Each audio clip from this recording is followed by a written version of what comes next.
So this lecture is on global change. So the Earth has changed greatly over its 4.6 billion year history.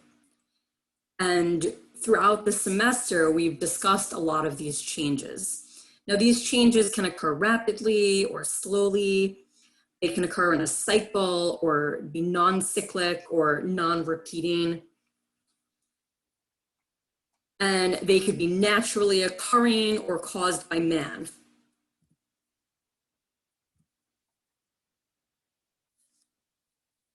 So non-cyclic or non-repeating, we call unidirectional. And that means the change goes in one direction. And you don't have a repetition where something goes up and then down and then up and then down. This is just a straight line, unidirectional, one direction. So for example, the evolution of Earth from its uniform molten mass to the layered planet that we have today, which was related to differentiation of Earth materials by density, or the evolution of the Earth's atmosphere and oceans. Now remember from the geologic time lecture that we talked about how the early atmosphere did not have a lot of oxygen in it, that it was only once we had cyanobacteria that used photosynthesis, and then they emitted oxygen into the atmosphere, that's when we gained a lot of oxygen in the atmosphere, okay? So before that, there was not a lot of oxygen at all. Okay, so that's something that happens unidirectionally. Okay, that's not a cycle. Also, evolution of life and mass extinction events. Again, those are not cyclic events. There's some cyclic changes occur in a predictable pattern. Others are not predictable, but they still might be cyclic. So predictable pattern would be something like sunspots, where you have these spots in the sun, and that happens on a pattern that is somewhat predictable. But then something like the supercontinent cycle is not as predictable. You know, we don't know exactly when the next supercontinent is going to form on Earth, but we do have an idea that there will be a supercontinent formation in the future. Sea level changes, the rock cycle, and biogeochemical cycles are also cyclical changes that occur on Earth. So we'll go over the supercontinent cycle briefly. So that's just the formation of supercontinents and then the breakup of the supercontinents. And that's called the supercontinent cycle. So supercontinents have existed on Earth at least 3 or 4 times over the past 3 billion years. The most recent supercontinent was Pangaea. Okay, so you have the cycle of continents coming together and then the supercontinents breaking apart into smaller separate continents. And then you have the plate tectonics causes continents to collide once again later on. And then you have rifting again after that to break them apart again. Okay, so that is a cycle, the supercontinent cycle. Then we have sea level changes, which occurs in a cycle. Some theories of why there was higher sea level at times include that as the continents moved around the globe, if there are periods of time when there were no continents over the poles, then there may be periods without glacial ice existing on Earth. So without glacial ice, it leads to higher sea levels. And if the global climate is warmer, sea levels may rise because the ocean water is warm, and warm ocean water expands, so it takes up more space. and that causes sea level rise. Okay, so you have the expansion due to warming of the oceans when the Earth was more tropical. And you also may have the situation of less glacial ice, leading to more water in the ocean. And in times like when we have more ocean water or higher sea level, that is a situation like the epicontinental seas that we talked about in the geologic time lecture. That was where you had seawater covering vast amounts of the continents. So this red line shows you the sea level that we have today. And then the blue shows you the sea levels in the past. So this goes back 500 million years, 400, 300, all the way till now. So you can see a cycle of some sort where you have a high and then low and then high. And then here we are today at a lower sea level. Okay, and we do have a lot of glacial ice, which holds a lot of water. In the future, going according to this graph, sometime in the future, maybe in 100 million years, we may have sea level rise up to about here, right here. Okay, because if you follow the cycle, around here might be about 100 million, okay? So 100 million years from now, the sea level might be around this level, where these are meters, by the way. So that would be 200 meters higher than today.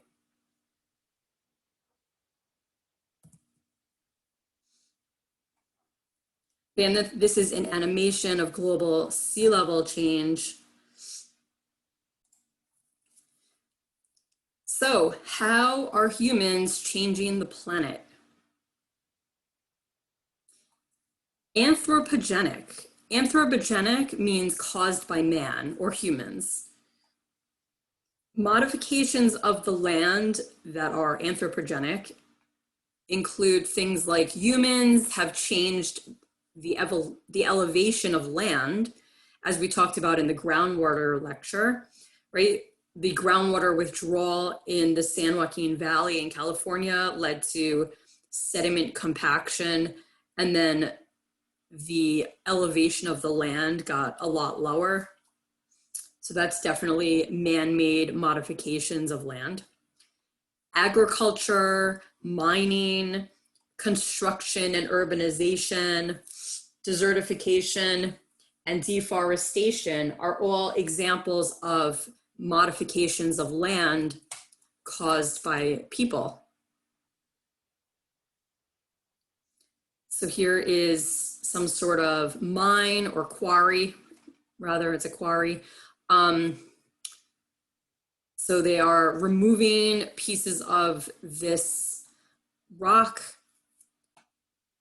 but that is vastly changing the landscape of this area in the photo. This is agriculture, which vastly changes the ecosystem in an area where you might even have removal of lush forests or grasslands, and then you are just planting one crop. So you are destroying the original ecosystem that's there.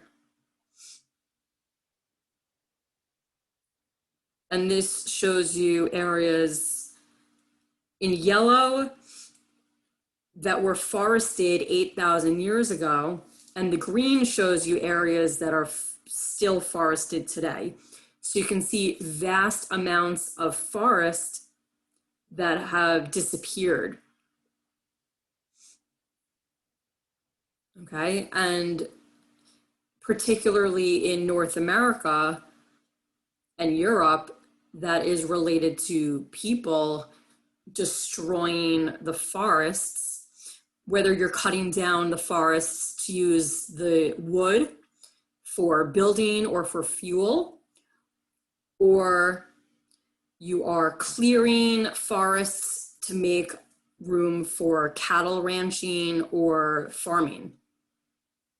Also in South America, there's a lot of deforestation of the Amazon rainforest in order to use the land for ranching and for farming.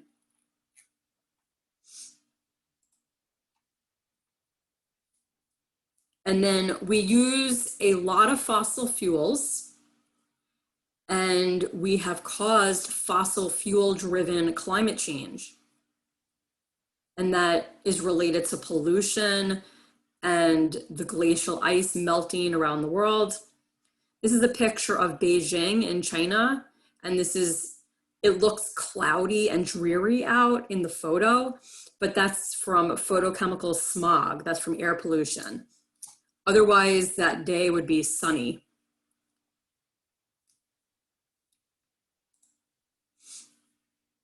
So the word paleoclimate is the term for past climates. And climate has changed over Earth's history. Before people, the climate was changing naturally. And we have this chart here that shows us all the way back, Archean, Proterozoic, Cambrian, Ordovician, right? We talked about all these periods during the geologic time lecture. And the red graph shows you global temperature. So you can see there were time periods where the Earth was warm, and then there were periods where it was colder. So the pink is where it's warmer, and the blue is when it's colder. So we technically are in a cooler period. We're in an interglacial period since 10,000 years ago. Okay, we just came out 10,000 years ago. We came out of the last period of glaciation that was during the Pleistocene ice ages. And now we're in an interglacial period.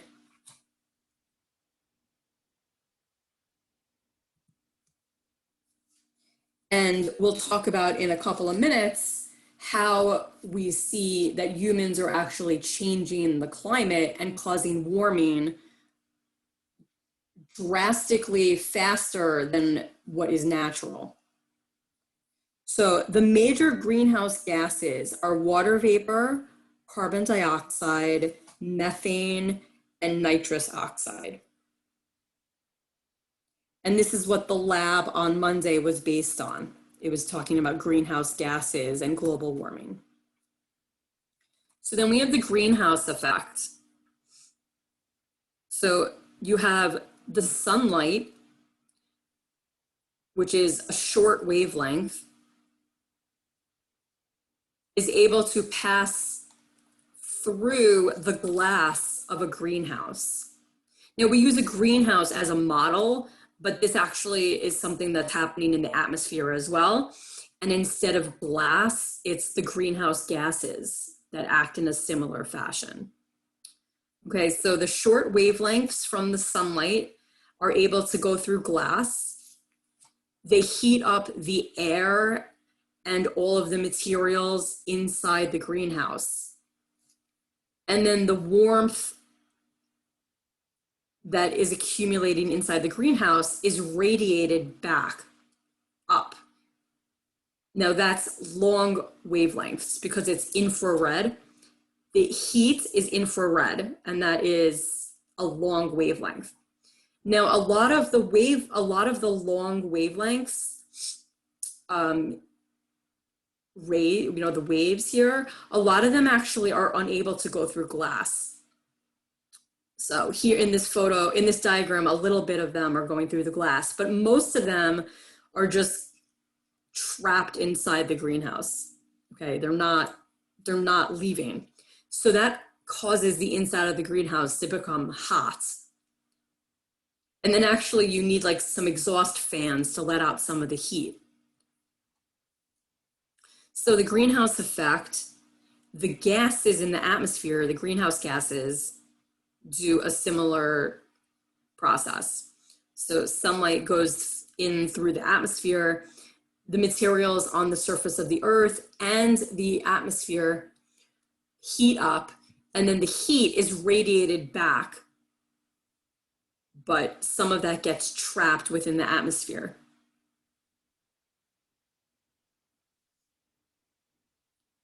Now, you may have experienced this if you have a car outside and then you go into your car, especially in the summertime where it's very sunny and it's, the sun is hitting a little bit more like strong direct rays. Your car is going to be extremely hot inside. And that's the greenhouse effect, where the sunlight comes in through the glass and then the heat gets trapped in the car. So the greenhouse effect is actually a natural occurrence within the Earth's systems. Without the greenhouse effect, the Earth would be cooler, possibly too cold for life to exist. So we like the greenhouse effect, but only to a certain extent. So the current problem is that humans have been emitting large amounts of greenhouse gases into the atmosphere, and that enhances the natural greenhouse effect. So this has caused anthropogenic climate change. And as you saw in the lab on Monday, there was a chart in the lab book that talked about how synthetic greenhouse gases are a lot more potent, stronger greenhouse gases, and how they exist in the atmosphere for a lot longer than natural greenhouse gases. So not only are we emitting a lot of greenhouse gases from burning fossil fuels, for example, we have also created synthetic greenhouse gases that are even stronger than natural greenhouse gases. So we are really causing significant climate change through our actions. And this is no longer debatable, okay? It is not debatable. Humans are definitely causing climate change. We are contributing to climate change. So for the past 1,000 years, the average temperature of the atmosphere has remained fairly stable, but began rising during the 19th and 20th centuries when people began clearing more forests and burning more fossil fuels, which releases greenhouse gases into the atmosphere. This is directly related to the Industrial Revolution. So since the beginning of the Industrial Revolution in the mid-1700s, humans have caused a great increase in levels of greenhouse gases in the atmosphere, mainly from burning fossil fuels. But then when we cut down a lot of forests, the trees are unable to absorb carbon dioxide from the atmosphere. So then that allows for further increase of carbon dioxide in the atmosphere. Because otherwise, if we had a lot of forests, the trees and the plants, besides trees in the forest, would be taking in some carbon dioxide and taking that out of the atmosphere.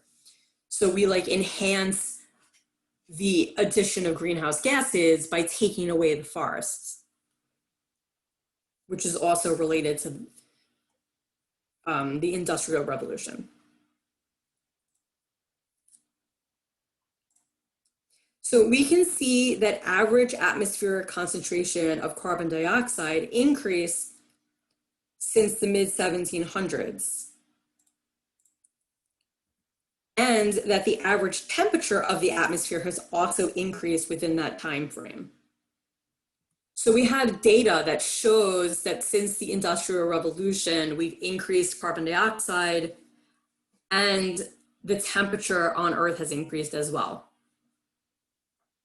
So carbon dioxide in the atmosphere has steadily climbed since the first direct measurements in 1958. A direct measurement means you have equipment that is actually measuring the CO2 in the atmosphere. And we started measuring CO2 in the atmosphere in 1958.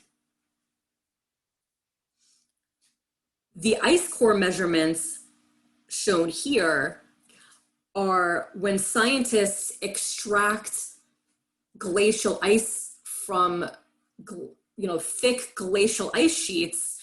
For example, in Antarctica, you can retrieve very long glacial ice cores, and it goes back thousands of years.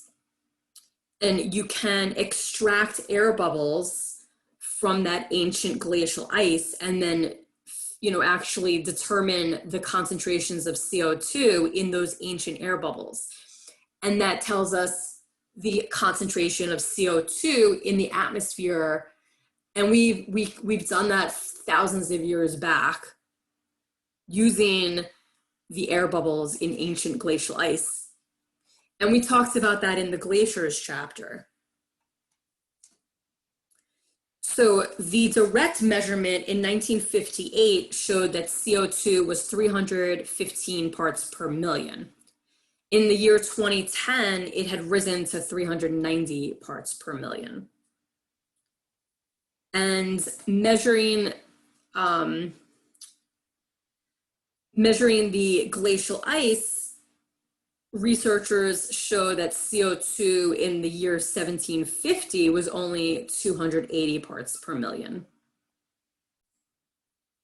Okay, so I just really quickly looked this up, and it shows that yesterday, the carbon dioxide was 419.49 parts per million.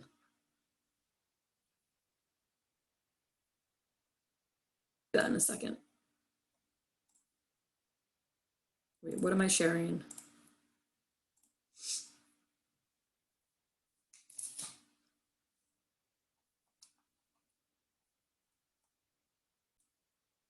Okay, so what I just showed you on that website was that carbon dioxide continues to increase. And the problem with that is at some point we're gonna reach a threshold where scientists are saying there's a threshold that if we go past a certain number of carbon dioxide in the atmosphere, that it would cause irreversible effects on our climate. So the Mauna Loa is an observatory in Hawaii where they take monthly measurements of carbon dioxide. And that is those direct measurements that they started in 1958.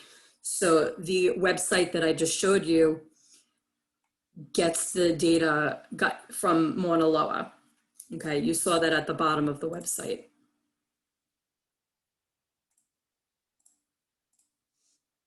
Right, it says Hawaii time, Mauna Loa. Okay, so that is the observation location. And this shows you clearly from 1958 until in this graph, it's 2018, you clearly see an increase in carbon dioxide in the atmosphere. Now you do have the black line is the actual measurement, and it does vary a little bit.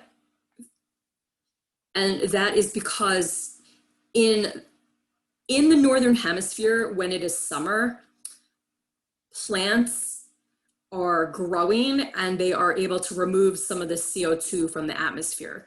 So that lowers it a little bit. But then when it is summertime in the Southern Hemisphere, there's actually less land in the Southern Hemisphere than the Northern Hemisphere.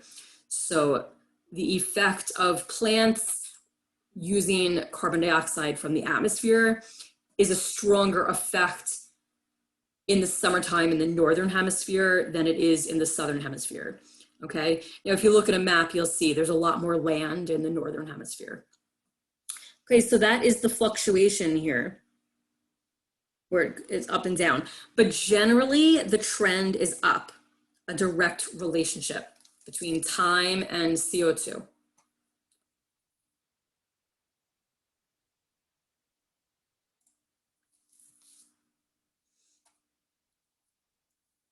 Okay, so air bubbles, again, the air bubbles that are taken from ancient glacial ice have shown that CO2 fluctuated between 180 and 300 parts per million throughout the glacial and interglacial periods of the ice ages.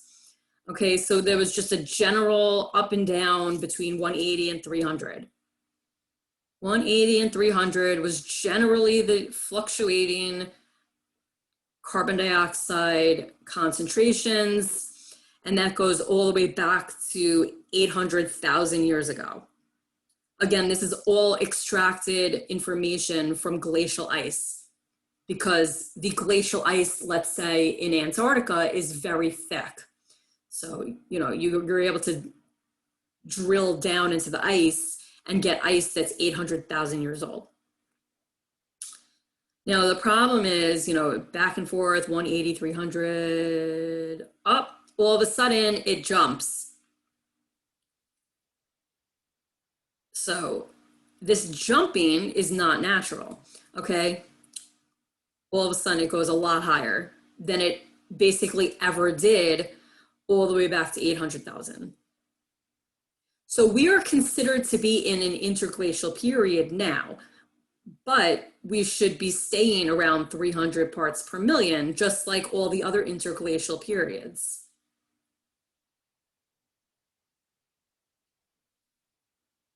Okay, or just like all of the other periods within the glacial and interglacial cycle. That's what I mean. So the current carbon dioxide levels are way higher than it would otherwise be according to this natural cycle, right? So would we say yesterday was 419? Okay, so 419 is a lot higher than 300. So we're considering that to be not natural. Okay, so this is 2018 levels, 400. And then these are the modeled predicted points in the year 2100. If we continue to emit a lot of greenhouse gases, we're expecting that the CO2 goes all the way up here, which is like 900. But if we are able to lower the amounts of fossil fuels that we emit into the atmosphere, scientists expect CO2 to be down here, which is like 550 by the year 2100, which is still very high and will have significant, severe consequences on the Earth. So this shows you historical variations in temperature and greenhouse gas concentrations. So you can see here's the temperature, the average global surface temperature.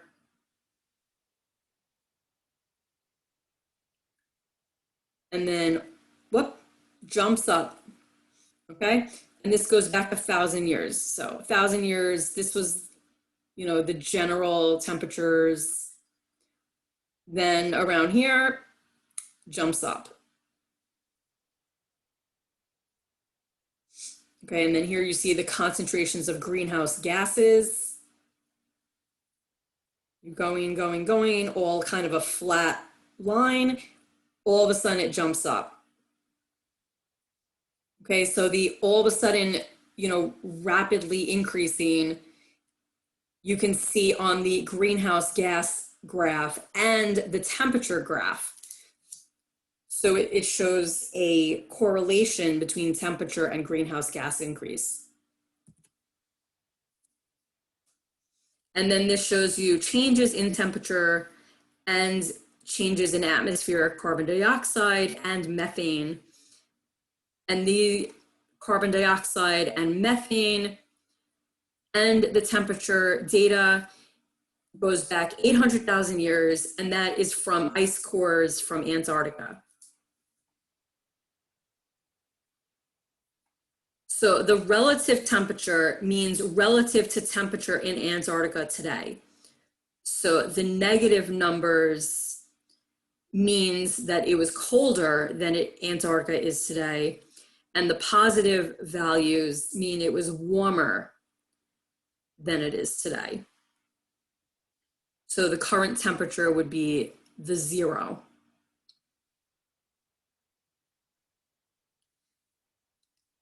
And then ice cores reveal fluctuations in the greenhouse gases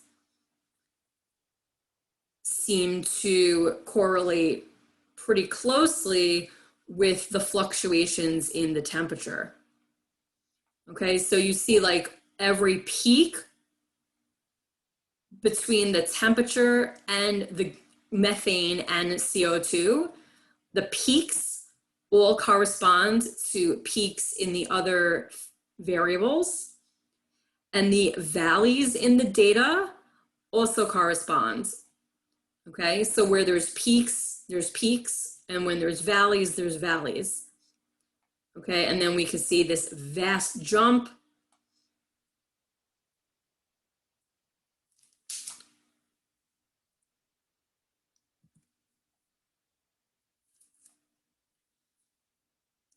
So glaciers are sensitive to changes in climate. So the fact that we see glacial ice melting pretty quickly around the Earth indicates global climate change, more specifically global warming. Over the past 100 years, most glaciers around the world have been retreating rapidly or even disappearing completely. Satellite images show that the Larsen B ice shelf in Antarctica broke apart. This took about 35 days in 2002. So here you have January of 2002. It shows you the extent of the ice shelf. An ice shelf is glacial ice that extends out into the sea. And then you see after the melting, you have all of this space open. So almost 1,300 square miles of ice collapsed during this quick event. Okay, and this shows you lines telling you the extent of the ice in 1993 was all the way out here. So the 2002 that we see here is already a lot of retreat from 1993. You see how much ice is gone between 1993 and 2002? That's a lot of ice. And then January to March in the same year, you lost all of this ice. Okay, so between 1993 and 2002, you lost all of this ice.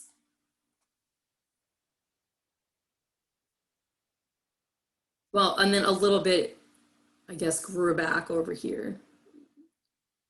So you have a little bit of ice here that you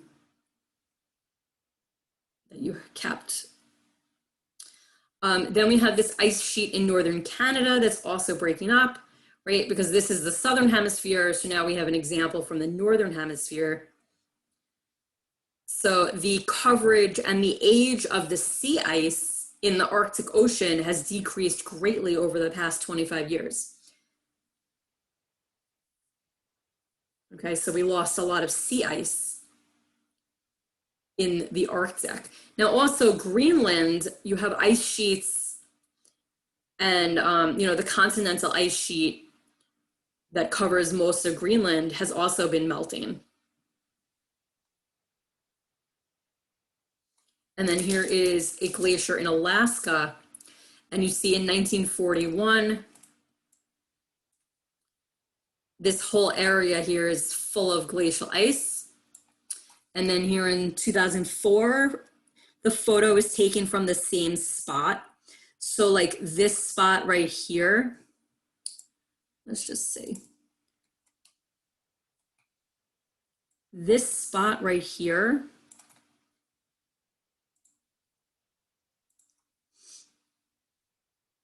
is, I think, this spot right there. And then it looks like this spot right here is this spot right here. That's what it looks like. I might be a little bit wrong, but that's what it looks like. Okay, so you can see how, and then the glacial ice is all the way back here. So you can see how much of this area is now water instead of a thick glacial ice. So we lost 12 kilometers. Okay, the glacier retreated 12 kilometers since 1941 to 2004. And then this is Bear Glacier, also in Alaska, from 2002 to 2011. So here's 2002, 2011. So here are some models of what could potentially happen to the temperatures.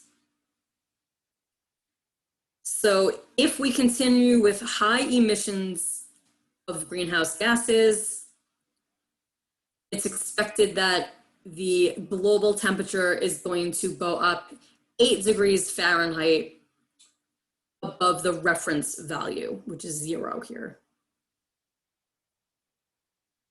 And if we have a medium amount of emissions in the future, then it's going to go up 7 degrees Fahrenheit. If we are able to lower the amount of emissions greatly that are emitted into the atmosphere, then we can get only 4 degrees temperature rise.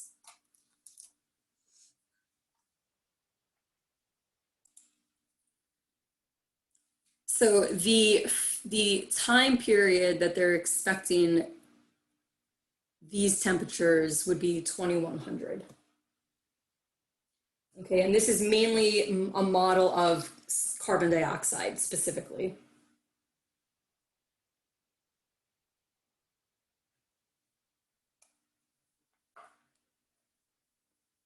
So some other potential consequences of climate change include shifts in climate belts.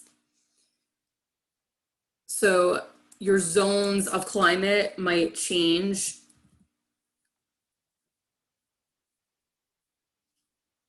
Melting of permafrost, which has its own problems, because when you start melting permafrost, then that actually releases more carbon dioxide into the atmosphere. Okay, you get a lot of decay of whatever organic material is in the soil, in the frozen soil. So when it starts to thaw, you have more release of greenhouse gases. We're expecting a rise in sea level, and that's related to glacial ice melting as well as warming of the oceans, which expands the ocean water. We're expecting stronger storms and an increase in drought and wildfires. Now there's one more that I could add here. Acidification, sorry. Okay, so ocean acidification is related to CO2. As we increase the carbon dioxide in the atmosphere, the oceans are gonna start, well, they are already, but the oceans absorb a lot of that carbon dioxide from the atmosphere.